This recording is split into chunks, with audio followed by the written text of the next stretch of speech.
This is going to be a very difficult video to make, but at the end of the day, this is my opinion, and this is something I truly believe. God of War Sons of Sparta is not a good game. I wouldn't call it a cash grab, but I personally think the game should have been priced better. $20 should have been the best price for the game, because at $30 now you are competing with the likes of Hades 2 and something like Absalom, which in my opinion are better games, way better games. Hollow Knight Silksong was priced at $20. $20. Do you know how many hours I have in Hollow Knight Silksong? 162. I know it's pretty much baby hours for most people. Like, what do you mean you don't even have 500 hours? Listen, I'm taking my time, I'm enjoying the ride. But my point is, this is the king of Metroidvania as of right now, as of right now. I'm not saying it was always the king, but I mean, technically the queen. I'm not saying it was always the best. I'm not saying it's better than everything that's ever happened in gaming. I'm telling you that right now, the reference point is Hollow Knight Silksong. So when you make your game $10 more expensive, I don't know how to feel, especially because those two games can be compared one to one. One clearly looks better, one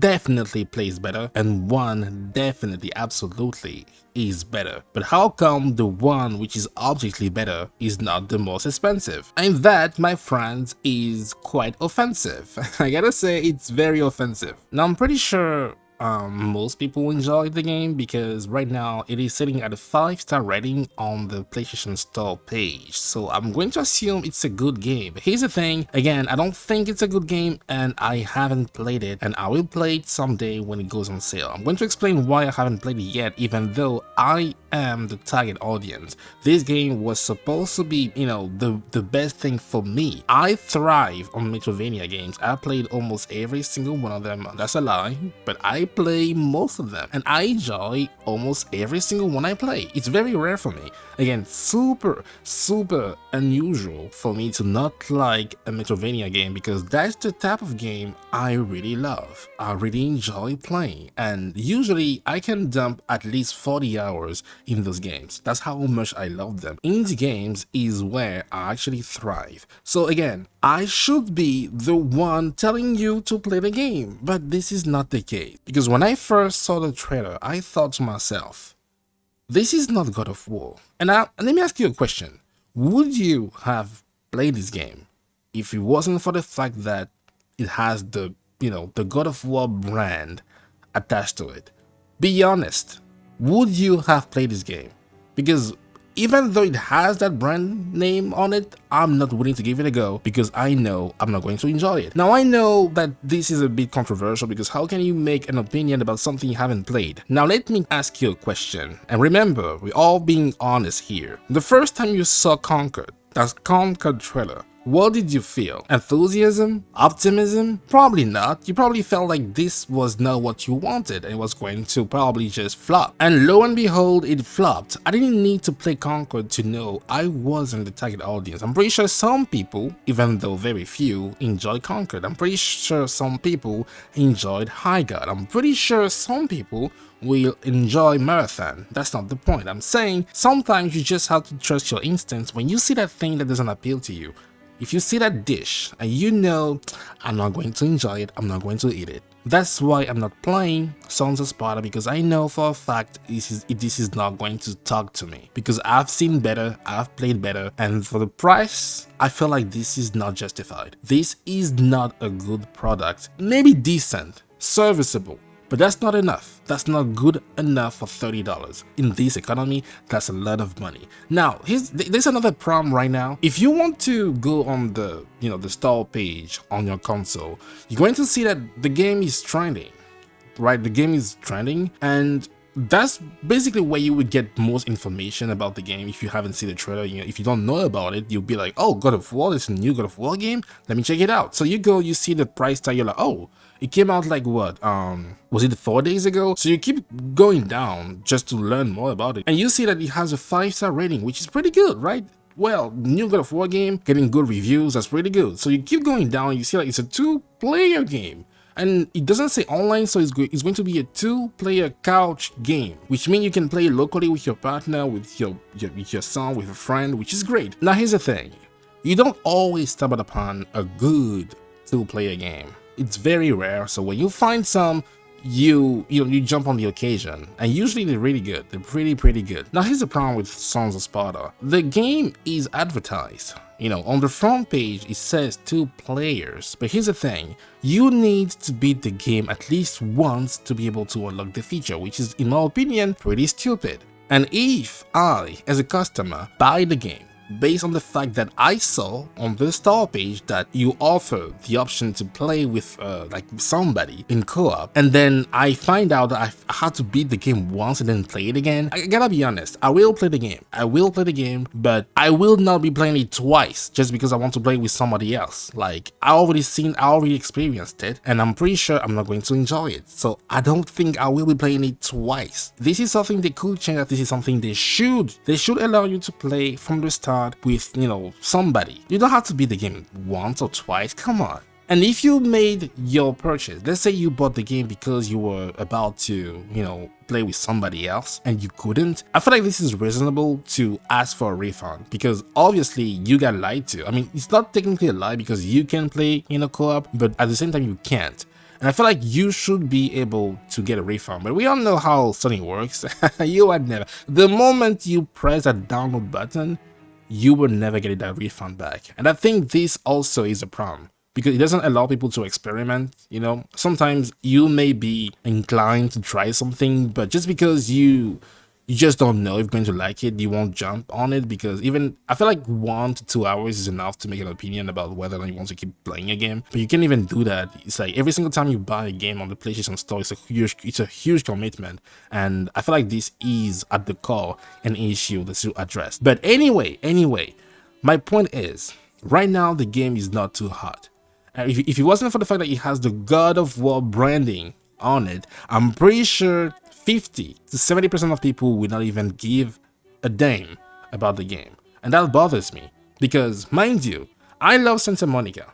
I feel like this is one of the best PlayStation studios, but my issue is you guys skipped an entire console generation so far. You skipped it. And don't even bring up God of War Ragnarok, because that game is a PS4 game which has been, upscaled. It has been optimized for PS5. But to the core, this is a PS4 game. Don't forget that. Horizon Forbidden West, all the remasters for Last of Us, the remakes, the complete editions, those are all better versions of a game that already existed. Now stay focused. I'm going to get to the point I'm trying to make. Whether we're talking about God of War, Santa Monica, we're talking about Naughty Dogs, we're talking about Horizon, all those games were made on the PS4 and then made better on the PS5. But ultimately, those studios did not make a single new IP on the PS5. That bothers me, because now Santa Monica's legacy is going to be God of War 1, 2, 3, Ascension, all those games, 2018, Ragnarok, and now Sons of Sparta, which bothers me. It bothers me so much because I know this game is mid. And I know some people might say that the same applies to Ragnarok, that game is also mid. And I feel like Ragnarok has a lot to offer. Not as much as 2018, but I feel like Ragnarok overall is a good game, but the execution, especially toward the ending, it just didn't land properly. But I feel like Sons of Sparta is a different story, because you had time to make a proper game. You had time to learn from people who are already better. Let me be honest here. When I was watching the state of play, I got excited for 2 games. Really, mainly. All the games were pretty awesome. Saros and Control Resonant, I think it was called, were pretty awesome. But the 2 games I was really, I was like, whoa, I'm definitely playing this game day one. It was firstly Kena, which is a sequel to Bridge of Spirits, which I absolutely love, and the Castlevania game coming back.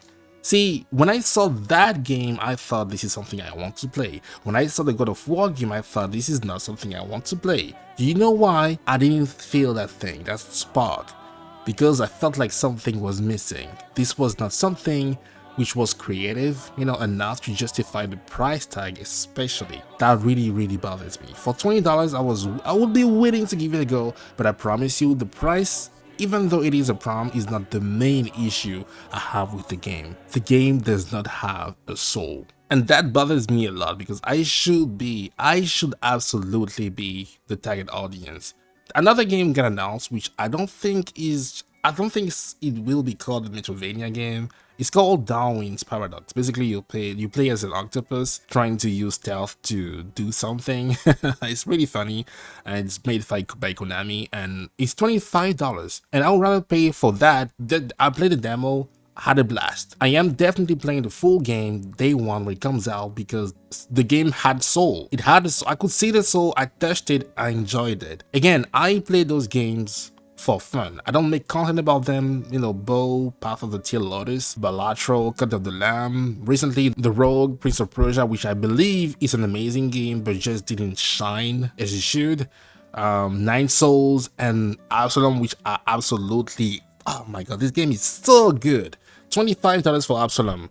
You should be telling me I'm going to have to pay $5 more for a game I objectively believe is not better? Oh hell no. The art style is not convincing, the gameplay mechanics and gameplay loop. How can you have all those opinions about something you haven't played? Because this is my type of games. I know how those games work. So when I see them, I can judge them. I can judge them just by looking at them. I can tell that a Castlevania game is going to be amazing. I can tell that Sons of Sparta is going to be mid. I just know it. And sometimes again, you just have to trust. Just like you trusted those guts when you saw that Conquered gameplay. Let me tell you, I trust my guts when I tell you that Sons of Sparta is not great. It's not good, it's mid. But this is not, I'm not trying to tell you to hate the game, or I'm just telling you how I feel. I don't feel good. I should be a target audience. It is not Santa Monica. It's not even God of War. Let me tell you something. That game doesn't do anything for the whole timeline. Okay, you get to play as young Kratos, but here's the thing. Whatever happens in this game does not change anything. And that pisses me off because what is the point? I want the story to move forward, not backwards. Yes, we're getting the whole trilogy, which I think we absolutely should. I would have been okay with the remaster. I just want to be able to replay God of War 1 and 2. I just want to be able to hear again, Zeus, your son has returned. I just want to hear it one more time at 60 FPS on my console. I would have been fine with the remaster. We're getting a full remake, and I also have concerns about that. Maybe that's going to be a topic for another day, but my main issue is fundamentally, the game doesn't change anything. Whatever happens is going to happen in a contained environment, and it doesn't matter. Like, this game does not matter, but this is going to stay on the record for $30. I'm pissed. I mean, I'm not pissed, I'm just annoyed. As somebody who hasn't played the game, who wanted to because it had co-op, but can't because I had to beat the game once, and I'm definitely not playing this game twice just to be able to play with somebody else. As someone like that, let me ask you a question again. Would you have played this game, if it wasn't for the fact that it's called God of War? And assuming you beat the game, would you be willing to play it again, a second time, a second playthrough with someone else to experience co-op? Those are my questions, and questions require answers. I'm Giselle, and if you don't find me in the comment section, I'm probably just playing Absalom and getting wrecked or breaking the game. I actually did break the game yesterday. That was so amazing. I'm going to post a video about it because this game is it's just awesome. But if you don't find me play Absalom, I'm going to be playing Neo 3 and making builds because that game is also awesome. So yeah, as a gamer right now, I'm eating good, and I want to keep eating good. I'll be seeing you. Peace.